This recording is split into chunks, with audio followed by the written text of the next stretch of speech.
Talk for movie fans.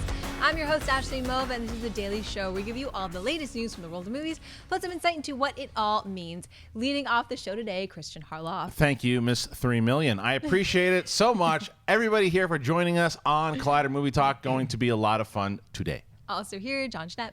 Tolkien.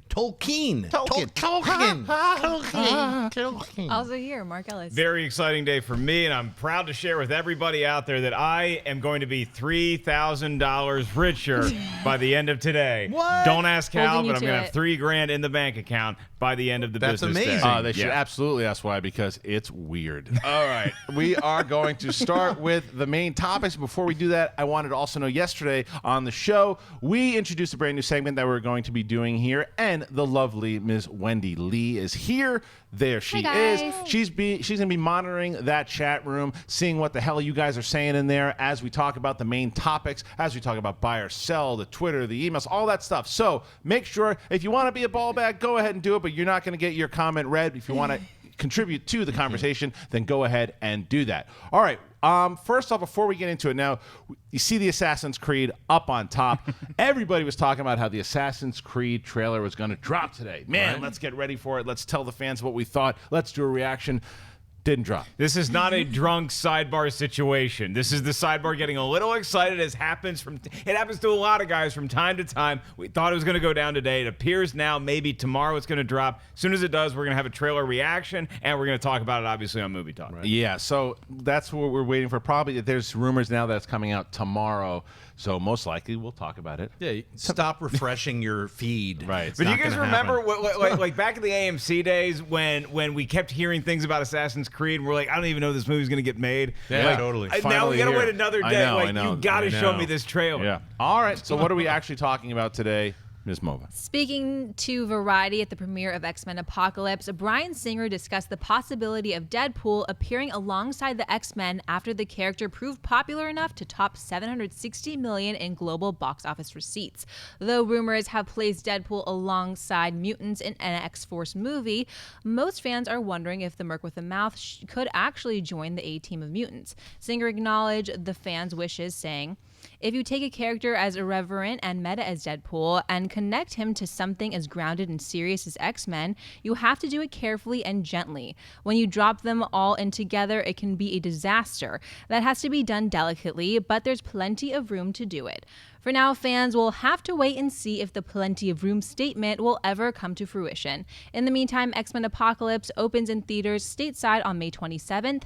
Schnepp, what do you think of Singer's comments on Deadpool joining X-Men? I think his comments are right. I mean, gently, delicately, these kinds of words are, you have a certain way that the X-Men films are done, and now Deadpool is done a completely and totally different way. I don't want to see them combined. I mean, I would like to see X-Force, and like whatever that kind of world that Deadpool is in should be what the world of X-Force is. And I like the X-Men. I like them, keep them separated. I don't want to see those two worlds combined. Myself personally, I would love to see Deadpool show up in the new Wolverine 3 film. Yeah. That makes sense to me.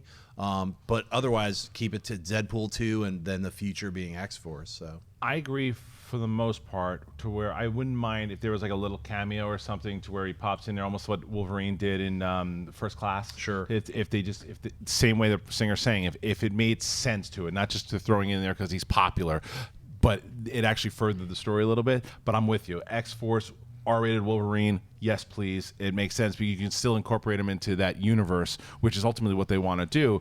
And it's just a matter of how it's going to fit into the timelines now with the X-Men movies. And then it just seems it makes a lot more sense if you're going to play with the timelines of X-Force and Wolverine. We have the new X-Men movie that might be set in the 90s, and whether that's X-Men or New Mutants or whatever it is, it's like, I don't know how Deadpool factors into that. Obviously, it's the X-Men universe, so you can play around with time travel a little bit, but Deadpool in that, to me, I think it fits best as like a cameo, as something that's like a toss-up. He's walking through the school for gifted individuals or something like that, and then he's out. It's not like he's going on a mission with them, because I mean, who's he gonna call? Is he gonna call him Professor X, right, or is he gonna call him James McAvoy? Like, what's the joke gonna be? I wouldn't hate if they're on a mission somewhere and they're fighting whatever, and then he just looks at the camera and has a joke. Like, I think that's cool. I like that Deadpool can cross over the fourth wall and talk talk to us as an audience, and then get back into it. It's like I don't hold that to be such a canon kind of thing where, oh wait, no, why is he stepping out of this? I get it.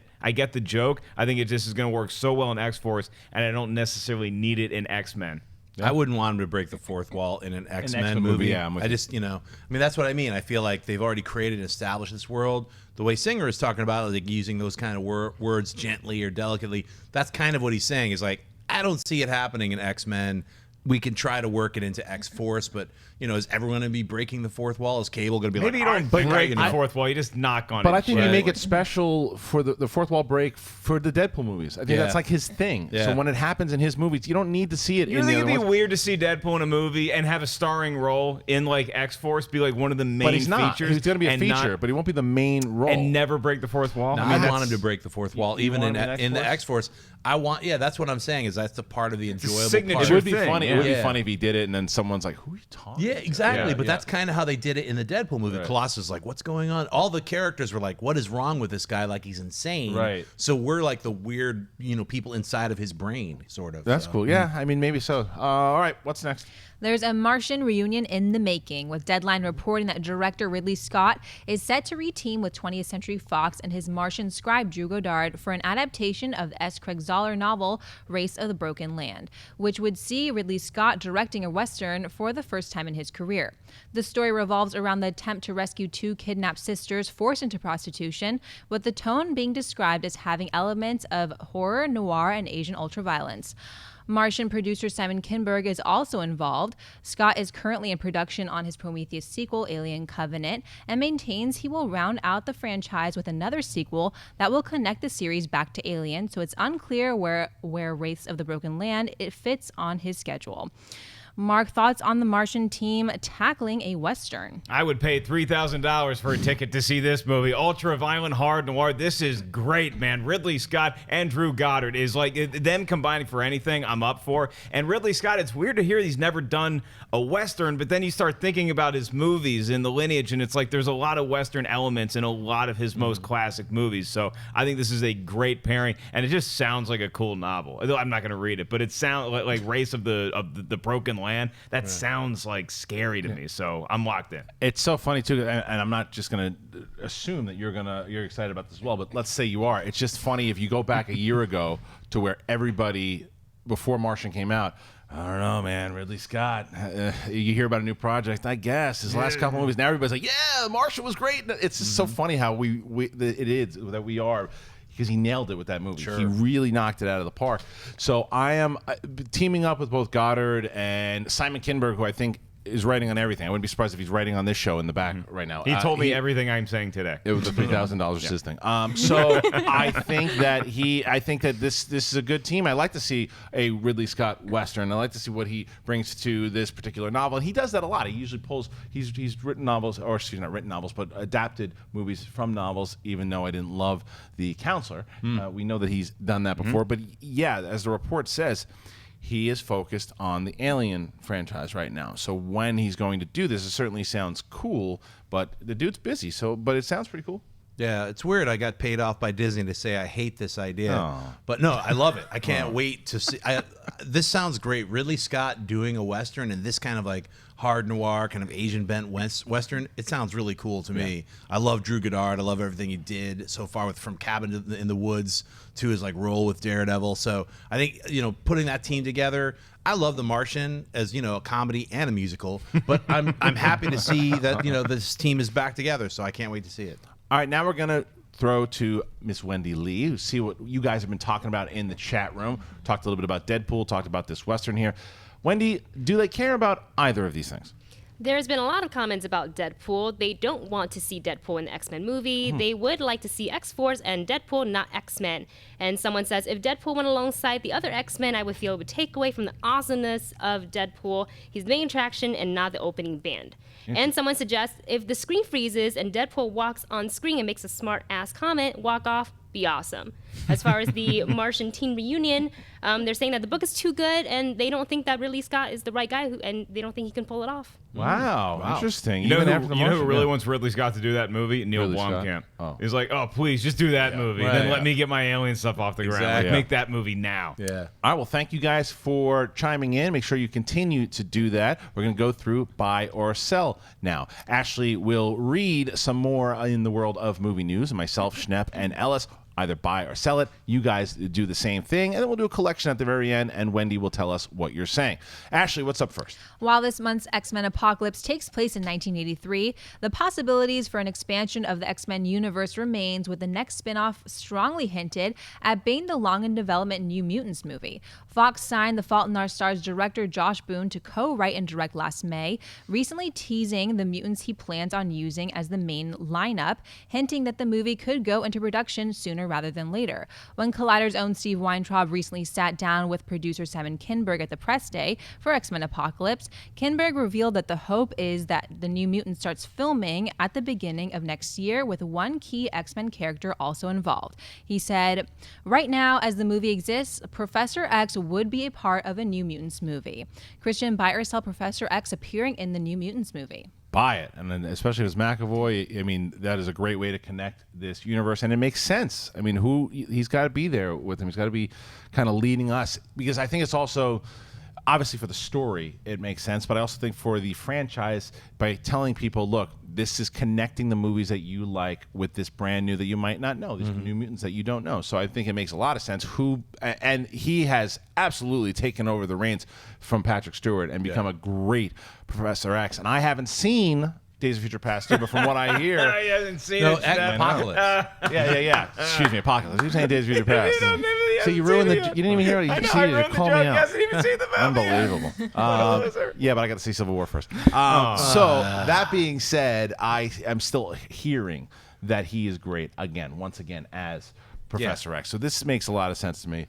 Happyton? Yeah, this does make me happy. Yeah, I have cash to spend, clearly, and I would put some of it towards getting James McAvoy as Professor X and New Mutants, because when you're launching a new franchise that has ties to an old established franchise, you like to have a little bit of a bridge, and I think Professor X is the perfect bridge. He obviously is a big fan of mutant kind, so he would be the right choice. Maybe there's another cameo in there somewhere by some other people we know and love, but having Professor X in a featured role in this sounds like the right play. Yeah, I agree. I mean, I think McAvoy is a perfect Professor X, and at least you get an X in there. It's called New Mutants. People like, what is it connected to X-Men? Yes, Professor X is in there, so they're keeping that X involved. I love the New Mutants comic book, especially all the characters from the late '80s, early '90s version with the Bill Sienkiewicz artwork. It's fantastic. So I can't wait to see Magic and Warlock and Lockheed and all these other extra nerdy names that I'm listing off. All you sweaties are going to know what I'm talking about. So I want to see that. I don't want to see it in the 90s, though. I would like to see the New Mutants take place now. So I'm hoping that that's what they do. Well, I think whenever it takes place, when we see a trailer for New Mutants, that's when it's going to be crucial to, in the same way that as Star Wars fans are talking about Rogue One, like at some point you want to see Darth Vader in the trailer as the link to establish, oh yeah, this is a Star Wars universe. Yeah. This is the time period it takes place in. It's important to see Professor X, somebody that we know and trust. We've seen him in a number of good movies, so now we trust this movie more. So seeing him in a trailer is going to be pretty crucial. I agree. So people keep asking, what's the 3000 thing? Not appropriate to tell on this show. I promise you, I'll talk about it on Thursday night on Schmoes. I'll tell them exactly what the Oh yeah, 3000 when I'm out of town and not Yes. there to defend myself. Yes, absolutely. Okay. Okay, Ashley, what's next? The first trailer for writer-director Kevin Smith's buddy comedy Yoga Hosers has finally landed online. The film stars Harley Quinn Smith and Lily Rose Depp as a pair of teenage convenience store clerks, both named Colleen, who become embroiled in a mysterious invasion by Nazi sausage monsters named Nazis, who are all played by Kevin Smith himself in heavy makeup. The Colleens are aided in their case by Johnny Depp's bumbling private detective Guy Lapointe, who first appeared in Smith's horror thriller Tusk. The film will hit theaters on July 29th. Schnepp buyers sell the new trailer for Yoga Hosers.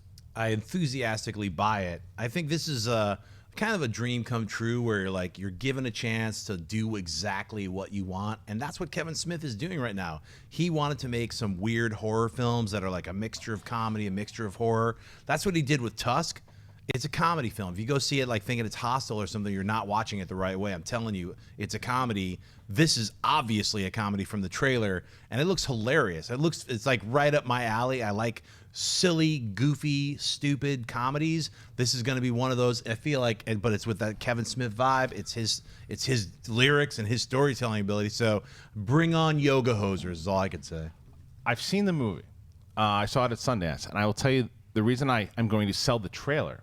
You are going to love the movie, by the way. You're going to. It is everything that you just said. It's insane. Kevin Smith made this movie because, and he even said it when he was at the Q&A, and it was more or less because, look, I'm making this movie for my friends and for me, and that's the stage that he's at in his life right now. He certainly showed that with Tusk, and he embraces it. You either like it or you don't. He's not trying to make movies for the mass audience right now, and I applaud him for that. He's making the movies that he wants to make. The reason I sell the trailer is because it gave away the Bratzies. When I saw that movie in the theater, no one saw the little sausage Nazis coming, and it shocked the hell. People were walking out, other people are cracking up. Like it's crazy, and I think probably the reason that they did it was for that reason, to prepare people. Right. That it's like, because it's like a mixture. It's like a teen comedy. He did it was like a John Hughes meets Gremlins thing that he was doing, and it's weird. It's bizarre all the way through. Ralph Garman crushes it, by the way. He's great in the movie. You see him briefly in the trailer. You're either going to love this movie or you're going to hate it. That's it. It looks. Someone said it looks bizarre and delicious, and that's exactly. I'm telling you, it's right up your alley. Awesome. Because you're going to get it. You get the fact of what he's doing. But this trailer, to me, it gave away a lot of the bizarre craziness, and I think that it was to set the tone and prepare people for the insanity. But I think that you know that it's coming now. I got to agree with Pennywise. I buy this trailer because Perry and I did a reaction to this, which is up on Collider Video right now. You can check it out. And we both were kind of surprised. We didn't really know what to expect. And then when the Bratzies come out, it's like, okay, now we know exactly what this tone is. But even before I saw them, I was on board with this because of the chemistry of the two leads. It's Kevin Smith's daughter and Johnny Depp's daughter. Right. They're so funny together. The way they play off each other, it's like they've known each other their whole lives. Like, I totally believe them as two best friends. I like Johnny Depp in a role like this. I think this fits him better than it did in Tusk, and I really liked most of Tusk. But I mean, look, I think that when you go see a movie at Sundance and you can be totally surprised by it, it's nice. It's nice to just sit in a movie, have no idea what to expect, and then see, German sausage come to life. But I think that for a trailer like this, I didn't see the Bratzies, and I was like, oh man, I can't believe they showed me that. Like, that got me more into seeing the movie. So I think it's important to see them in the trailer. I get it. I guess maybe it's just because I saw it already, and I knew like the kind of shock and surprise. Like that shock and surprise, you guys aren't going to get that when you see it, but it is to let people know. You know from this trailer that it's insane. But like, I think those honestly, little Bratzies that are you nuts. already saw the film might be why you're selling the trailer. I think Because like that's for why. myself, seeing that trailer, and I had even heard, I'm hung out with him when he was all shaved. He's like, I had to do special effects, so I knew he was playing these monsters or whatever. I didn't know they were called Bratzies. Yeah, and they look silly as hell. It looks really funny. It's going like to take the Gremlins. movie to another level, another place. It's like he's so. going. The whole thing. It's apparently insane. Kevin Smith is playing all He's of the them. Yeah, he Bratzies. plays all of the Bratzies. Bratzies. Yeah, That's there's fantastic. thousands of them, and he's got his kid in it, Johnny Depp's kid, and Johnny Depp. By the way, I'm not going to give a review on the movie, but I liked Tusk for what it was, but the part that I didn't like was Johnny Depp in it because I just felt like that character that he's playing, Guy Lapointe, and it was totally out of whack from the tone of the movie. And it was like a cartoon. He fits in perfectly to this movie. Like that's the type of tone that this movie is. It is a cartoon with like a teen drama. Also, it's bizarre. It's funny. So, I saw Garmin. There's one shot of Garmin in the trailer, and I'm right. like, I bet he crushes this movie. He does. Nice. He does. He really does. Garmin steals the show in the scenes that he's in. Awesome. All right, what's next? The first trailer for Woody Allen's Café Society was released yesterday, giving us the first look at the 1930s set romance that stars Jesse Eisenberg, Steve Carell, Kristen Stewart, and Blake Lively. The movie tells the story of Bronx-born Bobby Dorfman, played by Eisenberg, as he moves to Hollywood, falls in love, and then moves back to New York, where he is swept up in the vibrant world of high society nightclub life. The movie is set to open the Cannes Film Festival on May 11th, making it Allen's third time opening the prestigious festival. The film hits theaters this July 15th. Mark, buy or sell the first trailer for Woody Allen's Café Society. Well, despite its lack of talking sausage, I can buy this trailer because it feels like a Woody Allen movie, man. It feels like one of the more classic Woody Allen movies you're ever going to see. The main reason is because Jesse Eisenberg seems like the perfect muse for Woody Allen. Woody Allen always likes to write in either himself or a version of himself into his movies. And Eisenberg, it's like, I can't believe I never could put two and two together before. He's the perfect guy to be delivering Woody Allen's lines. He feels like a young Woody Allen in this movie, and I like his chemistry with Kristen Stewart. I thought Adventureland was really good, and it was one of the best showcases for her talents as an actress. And obviously, look, you got Steve Carell. You always have an impressive cast with Woody Allen movies. You know who I love in this trailer, though, is Corey Stoll. I think his character is going to be so funny where he's back home and he's doing some shady stuff at a nightclub. So, yeah, I'm on board with this. I am also on board. Big buy for me. Woody Allen has had a few that it's like, okay, he's back. He's hit some really great movies, and then the last one he did, it was Irrational Man. Is that the one? It wasn't too good. But this looks like you're saying the perfect Woody Allen movie. And on Mailbag, we were talking about underrated actors and actresses, and I said it. And I know some people, if you haven't seen her work and you just judge her off Twilight, Kristen Stewart has been really showing that she's got some chops over her last couple of movies, and she looks like she's got it again because it's like a different kind of lighter, less serious Kristen Stewart. She doesn't seem that kind of mopey thing. There's like a light to her in this. You know what I mean? She's so happy she was not in Huntsman Winter's War. It's true. I mean, but you could see she's starting to take these roles that she's able to kind of show a different side to her. And I saw that in this trailer from the limited with 3 or 4 minutes. And you're right. Eisenberg definitely gets that. You know what? It was almost like a Woody Allen's version of The Great Gatsby. I felt a little bit too, to where it's like the formation of this kind of character. You see him, Eisenberg. He's always playing these type of characters that maybe he doesn't fit in at first, but then he's going to be like the king shit, if you will. And it looks like even at the last line, matched with Blake Lively and Parker Posey, looks like it could be something pretty good.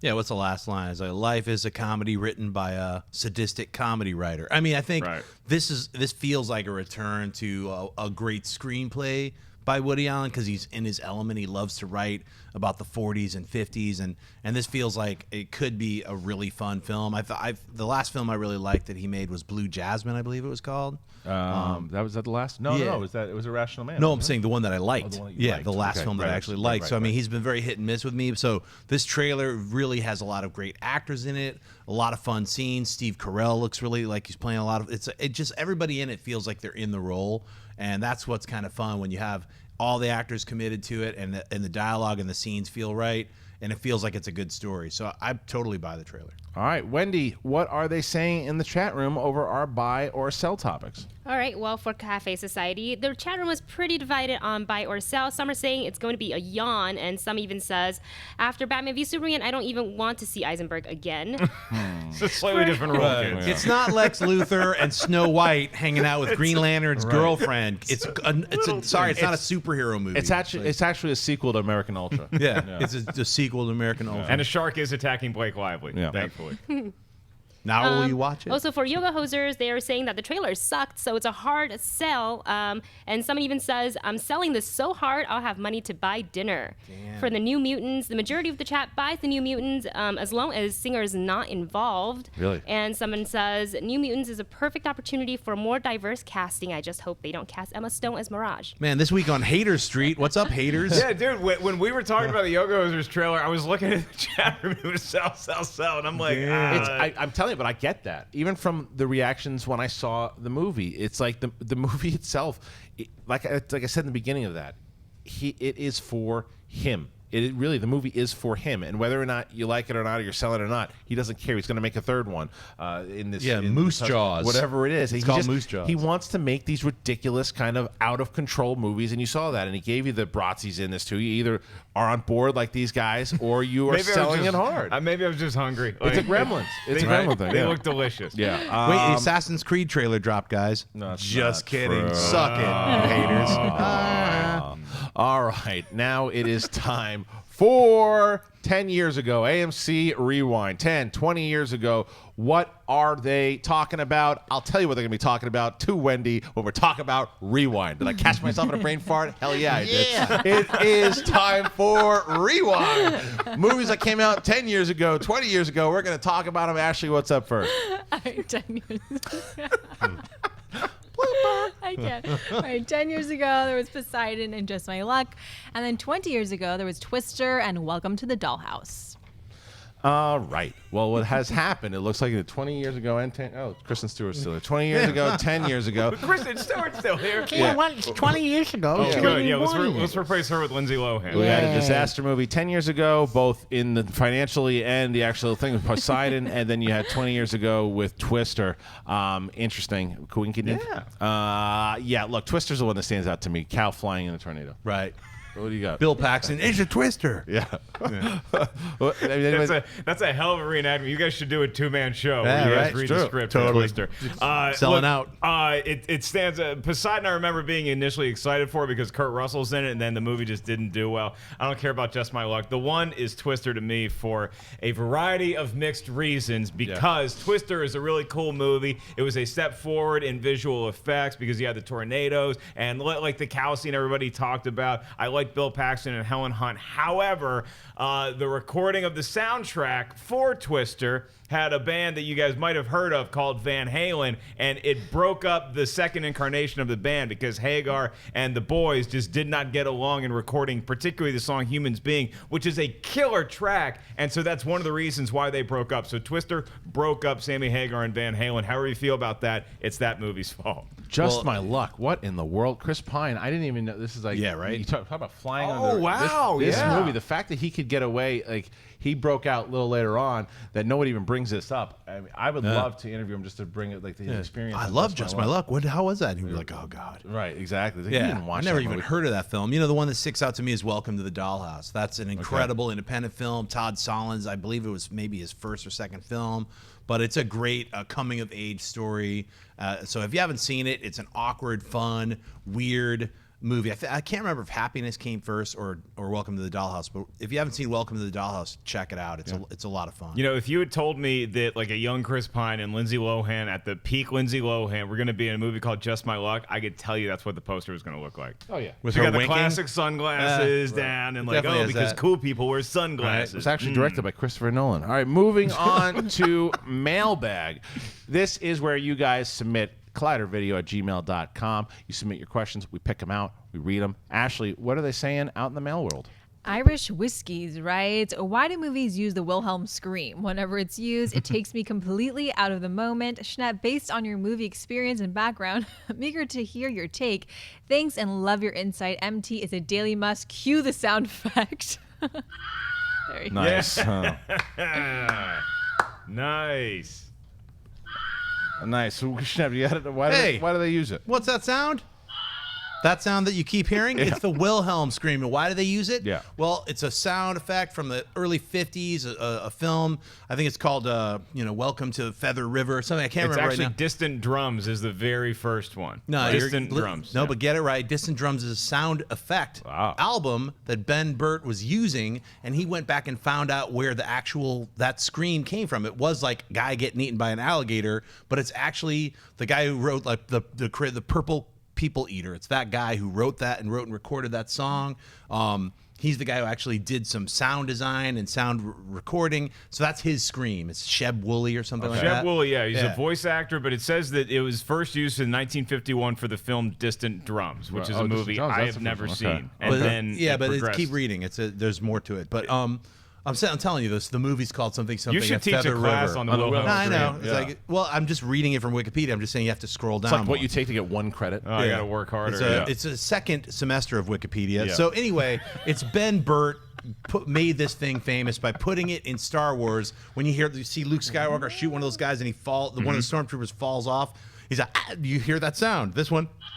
That's a stormtrooper. Yeah. All of a sudden, he's like, yo, man, I'm going to chuck that in Raiders of the Lost Ark too, son. What's up? Everybody else was like, where'd you get that scream? Started spreading around. Then it's in everything. It's been in every movie you've seen in all of our favorite films. But it has been, and so I guess a question that, for the viewer is, does it take you guys out of it now? Because even I saw a movie recently within the last week that it happens again. And it did take me out for a second. I was like, oh, it's the Wilhelm scream. But then I had to adjust myself and focus back in, and I was in again. But it is like almost like an Easter egg thing now, where it's, I think that they're almost doing it. Hey, let's do the Wilhelm scream here. It's not. It doesn't. It's not for what it was originally used for. It was the effect, and the scream is pretty devastating. Like when that stormtrooper falls, and you hear, like at the time, no one's like, "Oh, that's the Wilhelm scream." It's like, "Oh, that stormtrooper just got messed up." He's really hurt. Yeah, but now it is. It is. I can understand why you get thrown out of it. But it's a matter if you can catch it. It's in almost every big action movie. If you really, Spielberg uses it a lot. Look at the list, man. Go on Wikipedia and read more than I did. Look at the list because it's in every Star Wars movie ever made, including The Force Awakens, I believe.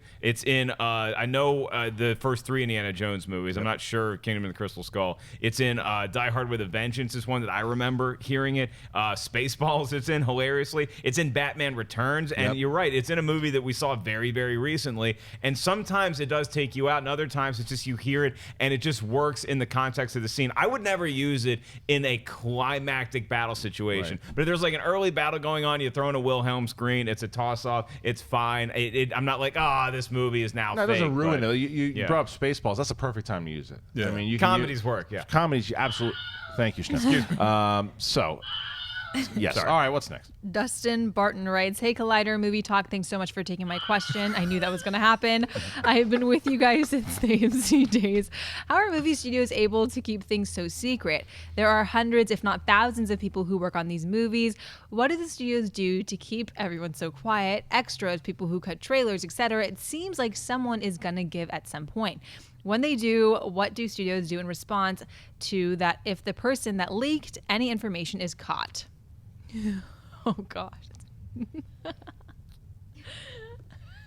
All right. How do they keep it? It's they use contracts. It's like you either break the contract or you don't break the contract. Everyone signs the.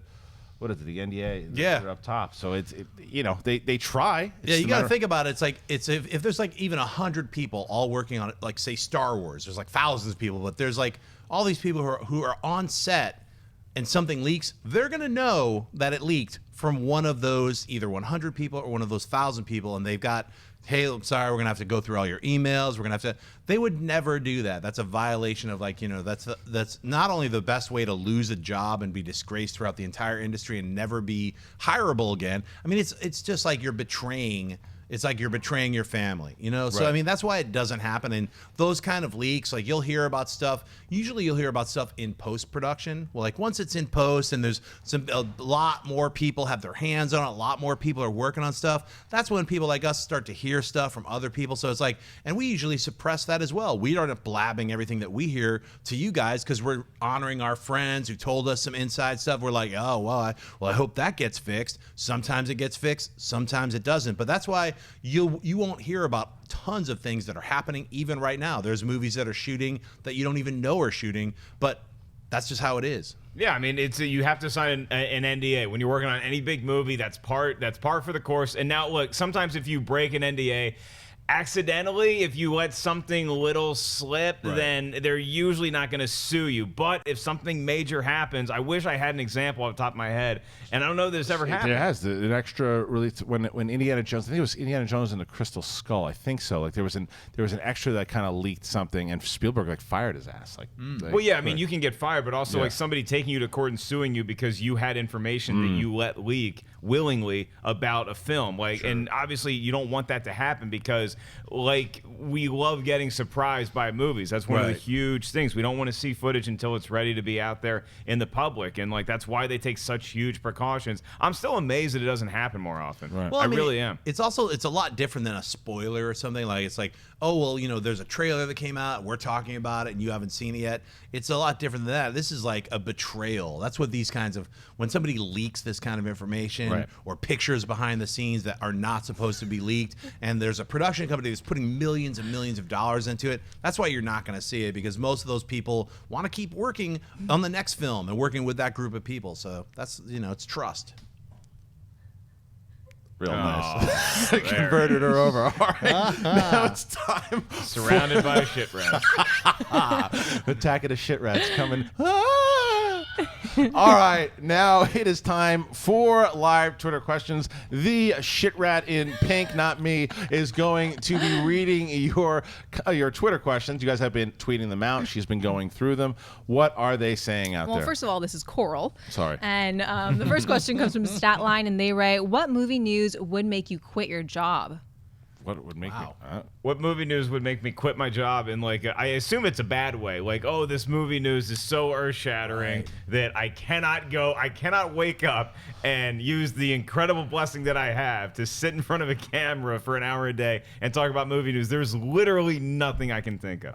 There's absolutely nothing. Look, my favorite franchise of all time Justin is Star Bieber Wars, getting right? cast in Star Wars. Fine. I can. Do you have any idea how much fuel that is for a comedian? Yeah. If you, I mean, a comedian, but I was quit your job here. Yeah, no, I would come on set and rail about it every day. If there's bad news that happens, sometimes it gives us a platform to giant be able sandwich, to yeah. stand on the Yeah, soapbox I and be know. like, so I can't imagine movie news make me want to quit this. Yeah, I honestly, no. I mean, it's really fun to talk about the news, and it's, I mean, the only way I would temporarily leave is if I had to go make something. I'd be like, I'll come back in 4 months. If the movie news was Jon Schnepp directing this I'm movie, directing then, this film. See it in 6 months. Bye. And then, I'd give you guys updates and stuff. I would not, of course, release anything without an NDA signed kind of thing.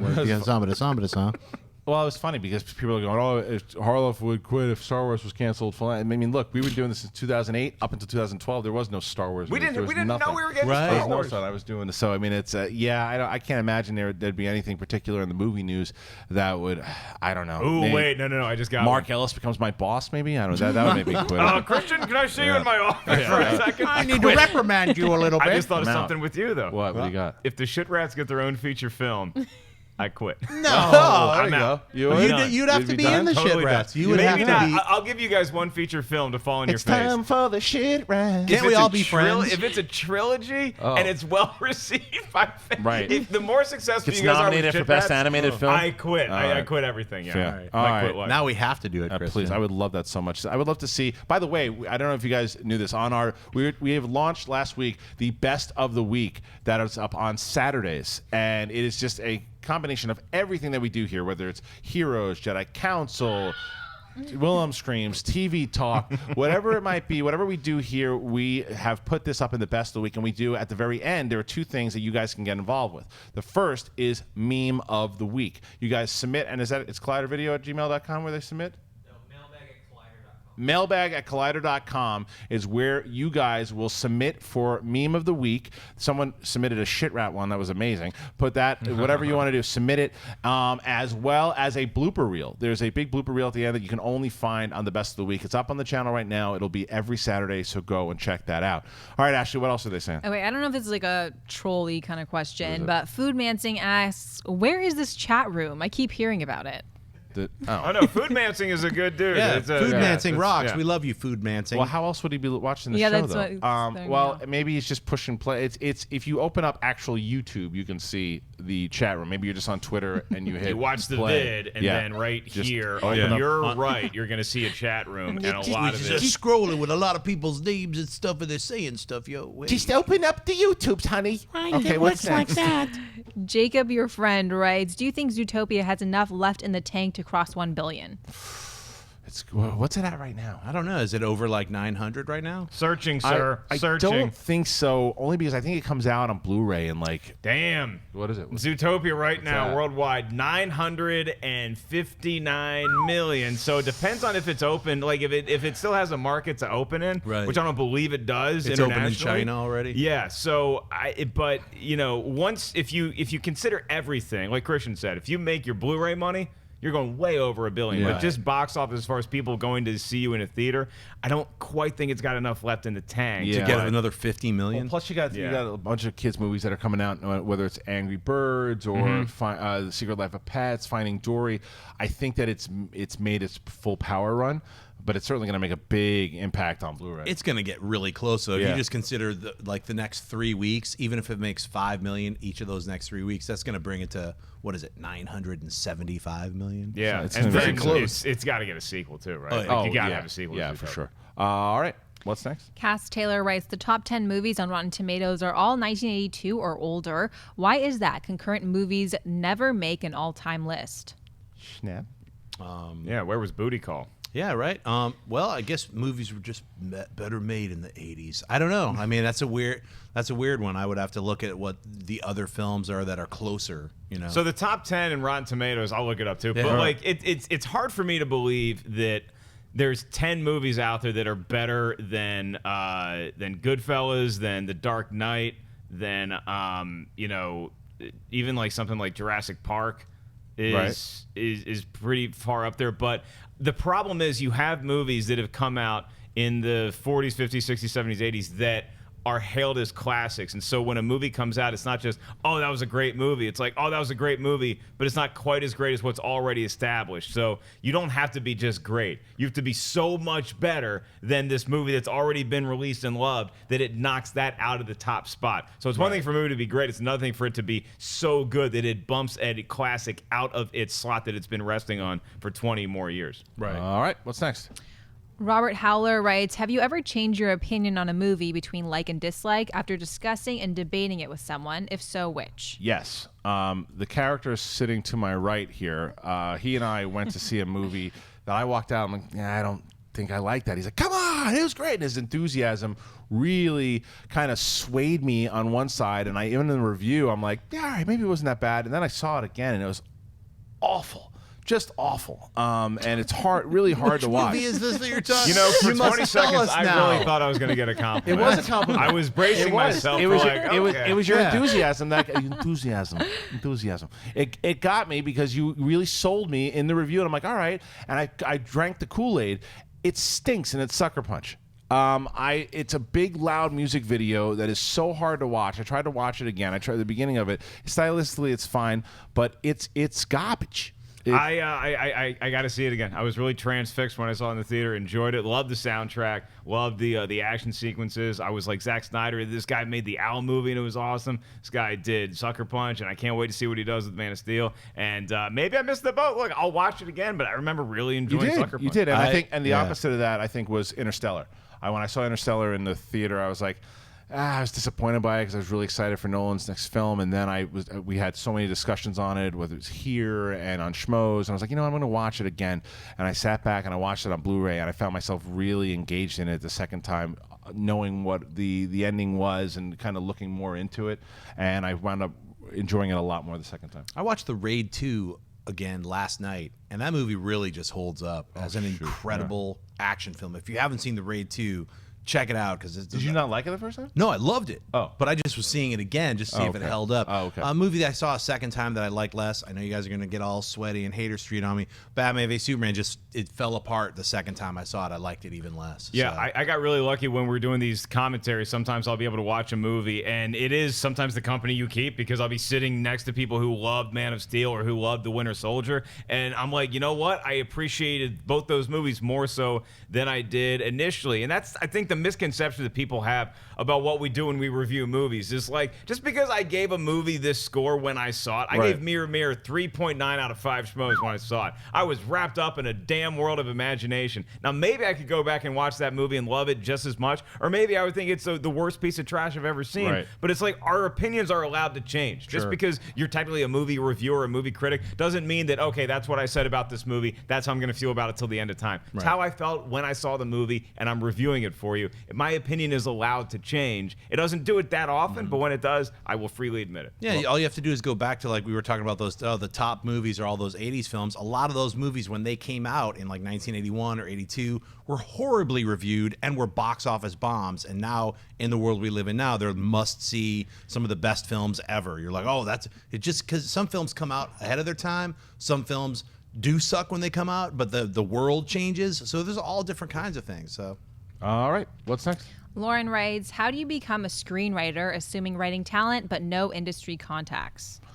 We get this kind of often. I mean, the main thing is to just keep writing. Write as much as you can. Write spec scripts, which means basically write something, whether it's a particular, if you want to write TV, write an episode of your favorite television shows. And what you need to do is really contact literary managers and agents. Don't send them to production companies.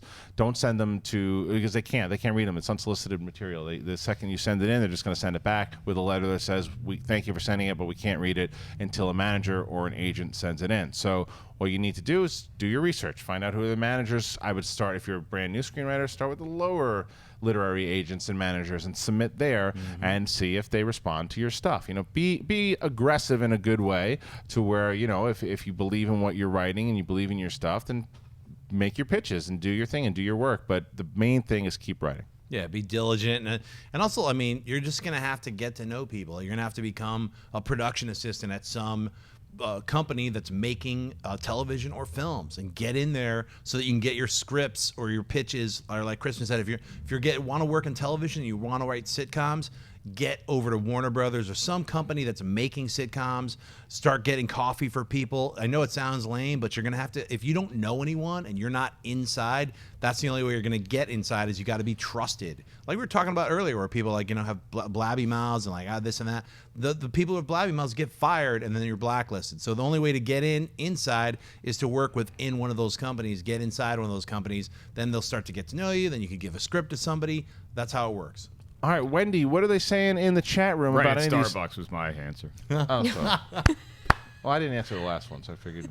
Let's go to Starbucks. Wait a So sec. Starbucks. Hang on a Being sec. Mark public. Ellis, how do you get into screenwriting? No, I actually had the top 10 Rotten Tomatoes pulled up. Oh, Let's all right. rock I into can that. read to you guys. I'd like You're to not hear. going to be thrilled. I want to hear the top 10. You're not going to be thrilled with the Top list. 10 Rotten Tomatoes in the 80s?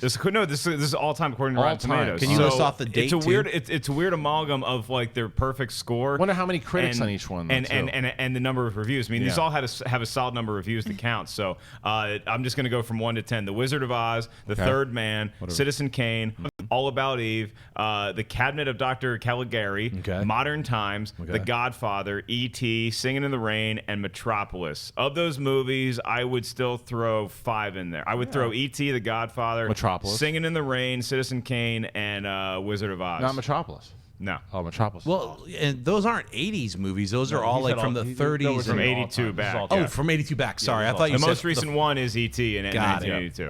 I thought for some reason the top 10 were all 80s movies. That's crazy. Yeah. No, I mean, you know what? That makes sense to me. All of those movies are all films that you should see in order to understand cinema and film a lot better. Every single one of those are classics and amazing films.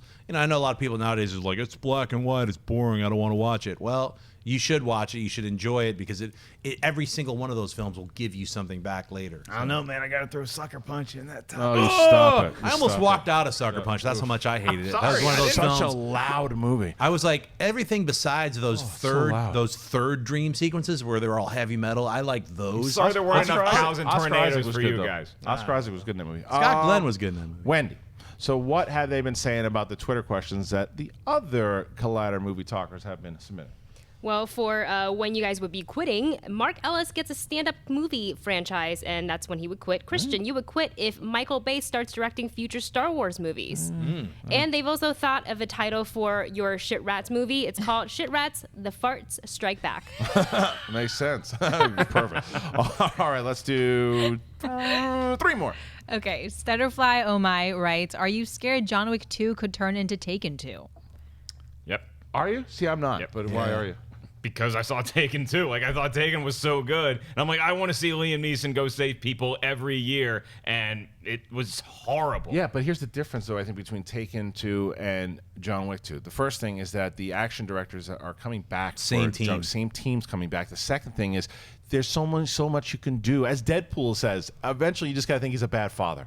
There's only so much you can do with that premise. It's like with the Taken, it's like, oh, so this person gets taken and this person. With John Wick, it's endless. Like, he can do so much. I totally agree. I have a lot of confidence, but there's the risk that I've seen a lot of action sequels, kids, and most of them are not anywhere near as good as the Iron Man 2. Had the same team come back, just was not nearly as good. Right. Good point. Well, this also has that really fun concept that they've said that they're going to milk, which is the Continental. Right, that's okay. So, I mean, that's just not a pet getting taken again. Right. I don't think it'll be a Taken 2. I'm hoping. You're right, though. It could turn into No that. Maggie Grace throwing grenades I have a everywhere. special set of skills if you kill all my other animals. All right, what's next? Alan Payne writes, how did the shit rat's face start? I had to join in. He also sent his selfie of his. We get a lot of shit rat selfies on Twitter now. It's pretty funny. I think that I don't even know. I think we were messing with Mark one day. It was it was messing around, and he said something, and we just froze our faces. I don't know how He's that like, "What's happened." going on, guys? Guys, help me! I'll let Mark guys, explain. Mark, explain it." Perfect. All right, what's next? Stuart Smith basically wants to know if we'll ever get like a tour of the studio. I mean, Dennis and I have been talking about it a lot. It's just a matter of, look, first of all, I think Dennis and I say all the time, it's personnel right now and trying to build up these shows and trying to figure out, Wait, what does he want, a tour? Yeah. Yeah. What are you talking about? Like What?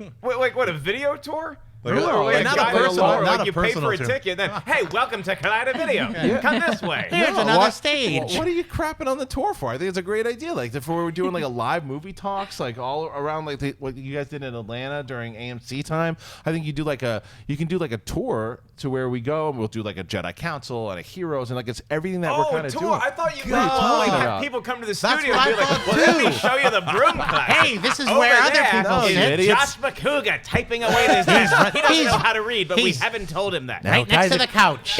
If you pay attention here, you can see the Mova Shimmy Shake. Yes. Over there's a shit rack. Yes. No. We're going to. This is where all the plugs are. we will be doing. We'd like to do it. I mean, it would be really cool to do like a live schmodown in the tour, dude, yeah. like just Yeah, everything. totally. So We've it's just- talked about that for years. It's just personnel. We're getting there. We're getting closer and closer as you guys keep watching, keep talking about the shows, keep telling people about it. We're getting closer. Oh, you know what? What's going to be the closest is New York Comic Con. I think we've been talking about, like, at least we're going to have a Collider presence there. Like, I'm hoping all of the people from Movie Talk will be there, and it would be great. Right now, we should even, we can't announce anything because I'm just saying this stuff on the live, but that would be awesome to do a little We show. are doing a meet and greet again, which we do every year. We're doing Comic-Con, yeah. Yes, a Comic-Con. We will be doing a San Diego Comic-Con. This is the first year that we're actually doing this, which is pretty cool. Since Schmoes and Collider have become like a big family, we're going to be we normally have done like the Collider meet and greet, and then afterwards the Schmoes are just doing the whole thing together. So that'll happen. More details to come as we get closer to Comic-Con. All right, last one. All right. TH writes, can critics lose their license? If so, how? License? Do I have a license? I don't think so. I was going to say, don't forget. No, I think you can lose credibility. There was that one dude on Rotten Tomatoes, Armin White or whatever his name is, and he's just that one guy. Like every time, so if a movie had 100%, he would just have to be the jerk off that's like, I dislike it because I didn't like the coloring of Seth Rogen's shoes. And it's like, so then you give really? it, and then so I think eventually they just said, this guy is just getting people to click because he's going opposite. So if everyone loves something, or hated something, he'd be the one guy who liked it. So there's ways that when you make it clear that you're just doing things for whether it be the clicks or you're just trolling. To be honest, that's kind of how you lose validity in the community. I wish the Baseball Hall of Fame would do that, because people just like don't vote for somebody the first time in because we never vote for anybody the first time in. But they're supposed to be in the hall. Yeah. As far as That's- critics go, I don't know that I have a license to lose, but Spoiling embargo, someone said that's probably a good way to. that's Oh, a good yeah. way to not get invited to screening. Right, I mean, yeah. but you always have. That's the greatness of social media and like the age we live in is like anybody can turn on a camera and have their voice be heard. So as long as I can still have my voice be heard, I think we're okay. All right, should we do one more? License to Kill. Yeah. All right, let's do one more. Okay. Sorry, Ashley, put you on the spot. Okay. K. White writes, favorite end credits. End credits for anything? I'm sure. I'll tell you what. I thought was it Wolverine? I thought Wolverine had pretty good ones. Well, even though they didn't wind up using anything to do with it in Days of Future Past, when Magneto and Professor X. Oh, like an actual end credit scene. I thought you were just talking about while the credits are scrolling. songs. What popped into my mind was it's a really weird ending. Dune, the David Lynch Dune, ends like, he is a Quetzalcoatl, and it's raining, and then it cuts away to a shot of the ocean, and then everybody is like circle silhouetted, and with their like looking at the camera, like starring Sting as Fade, and he's like. And, like they do that for every single person who was in the movie. There's like 40 people. I thought that was the weirdest and most fun and creative end Yeah, credits. I mean, if I heard end credits too, and I was just like, oh, the way when the names are scrolling, then it's clearly Indiana Jones and the Last Crusade because they're that's riding off great. into the sunset Yeah. the entire time during those credits. I also love blooper Wheels. reels. Blooper wheels would be fun. One of the best blooper wheels of all time is Liar Liar. Watching Jim Carrey, it's arguably funnier. The movie's great, but watching him just be extemporaneous and even when they mess up and stuff, it is fall down funny. Someone writes Ferris Bueller. Duh, it's a good one. Yep. All right, that's the show for today. Thank you, Schnepp. Thank you guys for joining us today on this episode of Movie Talk. I'd like to thank the panel today. First of all, my fellow shit rat, the Wilhelm Scream Man, Jon Schnepp. Where can they find you? You guys can find me at the Wilhelm Scream at scrimblescramble.org.net/Wilhelm. And you can also find me on Twitter and Instagram just at Jon Schnepp. Mark Ellis, where can they find you this weekend?